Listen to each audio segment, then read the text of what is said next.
So we have a community here in Baguio, small community here in Baguio.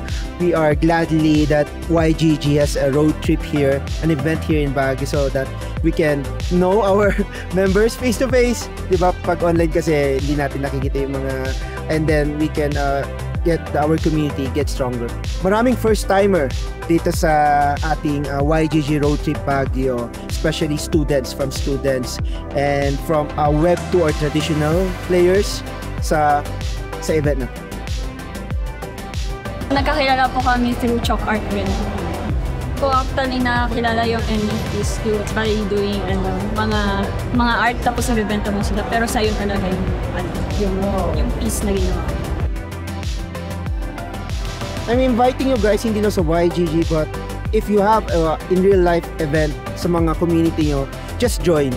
Okay? It's very important to feel the bond, the engagement, na nakikita nyo yung face-to-face mga members nyo.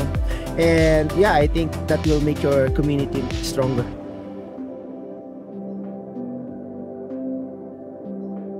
Magkatropa online, Sandog, Gang, or Metaverse. NBC ako na NBC. Commonwealth. Tapos yung isa namin Pangasinan. Ito po, parang pong close na po agad kami. Parang katulad lang din po sa kung paano kami nagchat-chat yun. Hindi po yung interaction namin. Yung nagkaroon po ng libreng trip po papuntangan Baguio. Siyempre, hindi ko na sinayang opportunity. Pag kita-kita yung mga online friends. Yung ma-meet yung community talaga. Yun yung pinaka-highlights. Of course, they are very excited. Sinabi namin sa kanila na maraming games ngayon na they can participate. Right now, there are a lot of games right here that they're showcasing every booth. Parati kasi lang sinasabi na they need to be active and participate para naman malaman nila kung ano pa rin gameplay and how do they improve and share it with the community.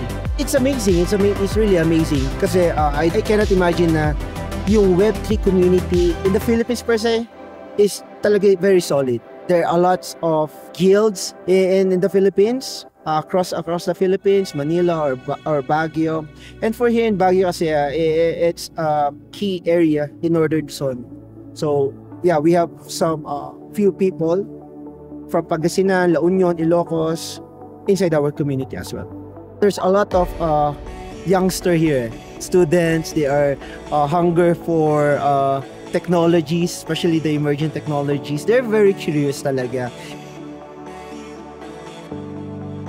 Nirecommend siya sa amin ng mga prof namin for us to learn more about crypto, and so much to learn here in YGG. I agree. It's a pleasure din na para makita yung mga efforts nila, kung paano sila kagaling, kung paano nila ilagay yung expertise nila sa software, game design. Maganda rin siya opportunity sa amin para ma-explore namin yung mga widths ng career na ita-take namin. Pag-uwi namin mamaya sa bahay, so parang mas nag-gain kami ng knowledge kumpara dun sa mga ibang mga classmates. Ganito pala yung mga ginagawa nila. Hindi lang pala to parang pecho-pecho lang na laro. Maglaro kayo dyan. Hindi lang ganun. Ano siya parang may process din pala to.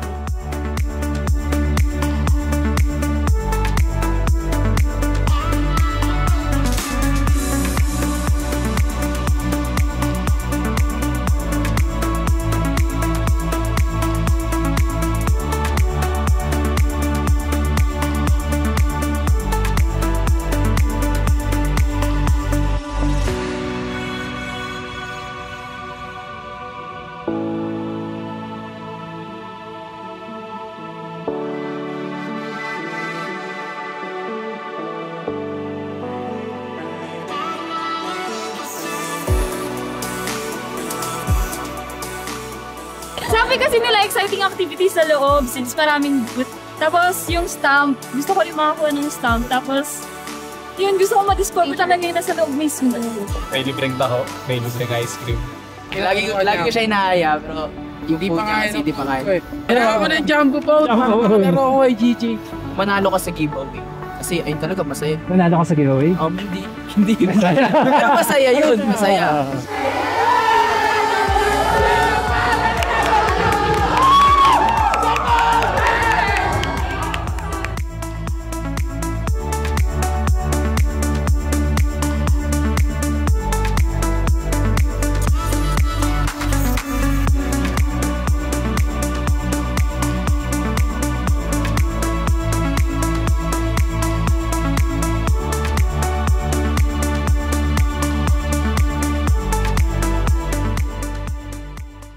Diretso ako agad dito sa Baguio kasi sobrang mahal kay community. Gusto ko yung ma-meet.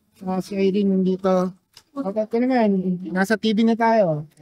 So yan, mga OG committee members natin sa Baguio. Nanggaling tayo dito last 2 years ago. Tapos binalikan natin sila para ma-meet sila, makabanding ulit. Kaya ako pupunta dito straight galing from Thailand. Gabi, baka naman. Ano ka ba sa next stop?